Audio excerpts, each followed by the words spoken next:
एक तरफ प्रदेश के मुख्यमंत्री ममता बनर्जी बोल रही कि उनके पास राज्य सरकार को चलाने के लिए पैसा नहीं है, बार बार केंद्र सरकार पर आरोप लगाती है। और दूसरी तरफ आजकल मामले को केस को दबाने के लिए या छिपाने के लिए इतनी बड़ी वकीलों की फौज वो भी सुप्रीम कोर्ट में डिफेंड करने के लिए खड़ा कर दी। और वो भी कैसे कैसे वकील, दर्शक आप खुद देखिए, कपिल सिब्बल जैसे वकील जिनकी फीस लाखों में नहीं करोड़ों में है।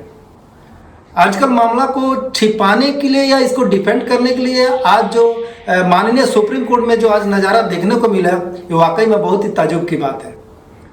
21 वकीलों की फौज खड़ी थी आजकल मामले को डिफेंड करने के लिए, मतलब वो तथ्य को छिपाने के लिए कि आखिर इसमें राज्य सरकार की किरकिरी ना हो, कोलकाता पुलिस की किरकिरी ना हो। इसको लेके लंबी फेयर लिस्ट, यानी कि पूरे जो सुप्रीम कोर्ट के जो टॉप वकील है जिनकी फीस लाखों में नहीं करोड़ों में होती है, उनको ममता बनर्जी की सरकार ने सुप्रीम कोर्ट में खड़ा कर दिया।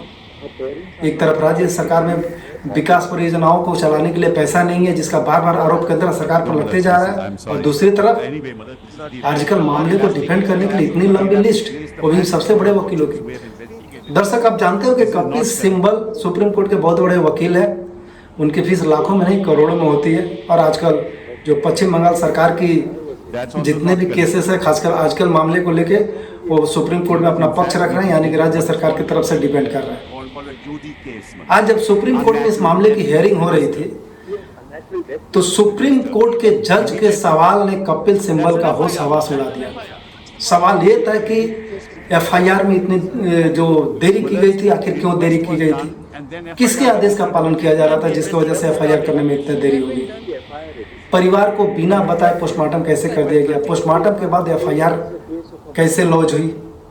मतलब पश्चिम बंगाल में कुछ लॉ एंड ऑर्डर का जो मुद्दा है वो कुछ अलग तरीके से चल रहा है। सुप्रीम कोर्ट के माननीय जज इस बार बार ये बात को दोहरा रहे थे कि आखिर किसके कहने पर एफआईआर में इतनी देरी हुई। उसके बाद जिस जगह पर, यानी कि आजकल हॉस्पिटल का जो चौथा तल्ला, 4th फ्लोर जहां पर ये घटना हुई थी, वहां पर रिनोवेशन का काम अचानक 2 दिन के बाद क्यों चालू कर दिया गया। ये भी सुप्रीम कोर्ट के तीखे सवाल थे जिसका जवाब कपिल सिब्बल साहब नहीं दे पाए।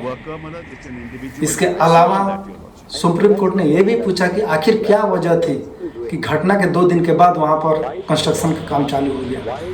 क्या किसी सबूत को मिटाने की कोशिश की गई थी या सबूत को मिटा दिया गया था ताकि सीबीआई के हाथ में लगे। ये सुप्रीम कोर्ट के जज का कड़ा सवाल था, जो डिफेंड कर रहे हैं जो राज्य सरकार के तरफ जो वकील थे कपिल सिब्बल साहब से, जो कि वो सुप्रीम कोर्ट में जवाब नहीं दे पाए। इसको लेकर राज्य सरकार की जबरदस्त किरकिरी हुई। इसके साथ उन्होंने ये भी बताया कि सीबीआई को ये केस हैंड ओवर करने में 5 दिन आखिर देरी क्यों लगी, जब ममता सरकार को अपने कोलकाता पुलिस पर और इन्वेस्टिगेशन टीम पर पूरा भरोसा था, तो पहले दिन उन्होंने सीबीआई के हैंड ओवर क्यों नहीं किया।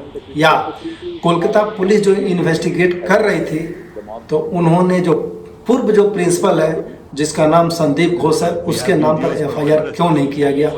ये भी बहुत बड़ा सवाल था जो माननीय सुप्रीम कोर्ट के जज ने कपिल सिब्बल से पूछा, जिसका जवाब कपिल सिब्बल नहीं दे पाए। इसके अलावा और भी हम आपको खबर बता रहे हैं, आज माननीय हाई कोर्ट यानी कि कोलकाता हाई कोर्ट की तरफ से लीडर ऑफ अपोजिशन यानी कि भाजपा और शुभेंदु अधिकारी को 5 दिनों के लिए आजकल के सामने यानी कि शाम बाजार मोड़ पर धरना देने का अनुमति मिला हुआ, वहां से वो धरना प्रदर्शन कर सकता है।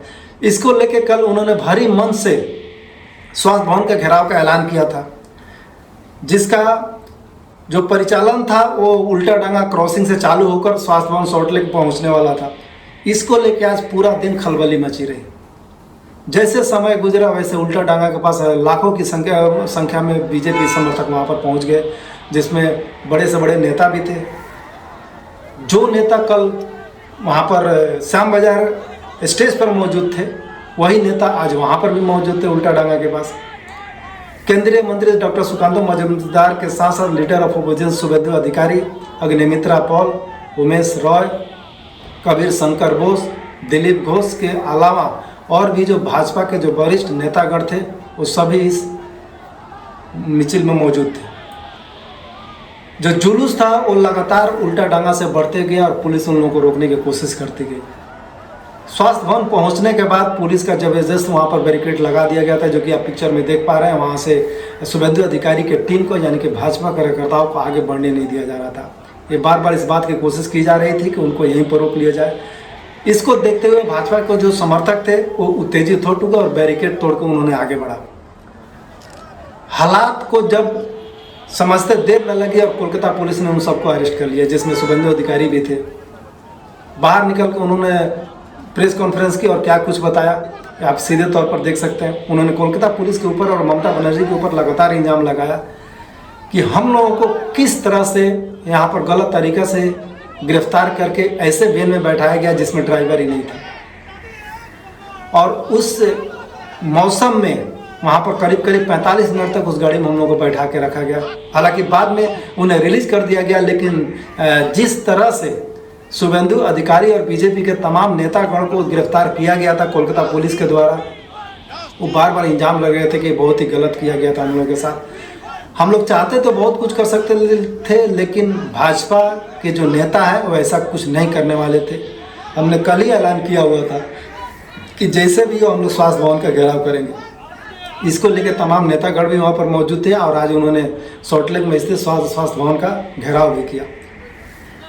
स्वास्थ्य भवन के सामने भाजपा नेताओं और कोलकाता पुलिस की जबरदस्त झपट देखने को मिल रही है। कैसे बैरिकेड तोड़े और कैसे जो वहाँ पर जो नेतागण थे और उनके जो भाजपा के जो समर्थक थे वो अपने आप से बहुत ही ज़्यादा उत्तेजित हो गए थे, जो कोलकाता पुलिस उन लोगों को बैरिकेड लगा के बार बार रोकने की कोशिश कर रही थी। आर्जिकल का मामला कहाँ तक और जाएगा, रोज रोज जो तथ्य सामने आ रहे हैं उससे बार बार शक राज्य सरकार के ऊपर और गहराते जा रहे हैं। एक और तस्वीर हम आपको दिखाएंगे। एक तरफ ममता बनर्जी पदयात्रा करके यहाँ पर बंगाल की जनता को संदेश देना चाहती है कि हम न्याय चाहते हैं, जो पीड़िता है उसको न्याय मिले, फांसी मिले, जो कल्पित है, जो इसके असली गुनहगार है उनको सजा मिले। और दूसरी तरफ राज्य सरकार को बचाने के लिए, कोलकाता पुलिस को बचाने के लिए, तथ्य को छिपाने के लिए 21 वकीलों की लंबी लिस्ट, वो भी एक से एक।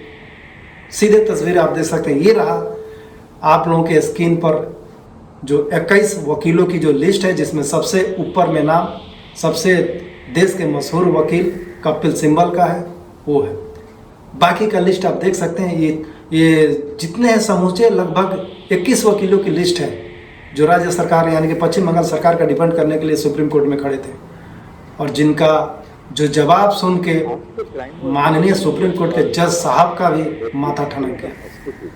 क्योंकि जो सवाल यहाँ पर पैदा हो रहे थे बेसिकली एफआईआर को लेके, पोस्टमार्टम रिपोर्ट के लेके, पीड़िता के जो माँ बाप थे उनको इन्फॉर्मेशन देने को लेके, इसके अलावा जो कोलकाता पुलिस के जो पृष्ठभूमि रही है इस काम को इन्वेस्टिगेट करने को लेके, ऐसे बहुत ऐसे सवाल थे जो कि जिसका जवाब डिफेंड के लॉयर यानी कि कपिल सिब्बल भी नहीं दे पाए, जिसके लिए लगातार माननीय सुप्रीम कोर्ट में बहस चल रही थी। इस खबर में और आगे क्या हो सकता है, बीजेपी का अगला कदम क्या होगा, कल बीजेपी किन किन मुद्दों को और लेके इस धरना प्रदर्शन में शामिल होगी, श्याम बाजार मोड़ से और क्या अपडेट आने वाला है, ये हम पल पल की खबर आपको बताएंगे। तब तक आप हमारे न्यूज चैनल यानी कि डॉन न्यूज हिंदी के साथ बने रहिए, क्योंकि मुद्दा आपके हक का।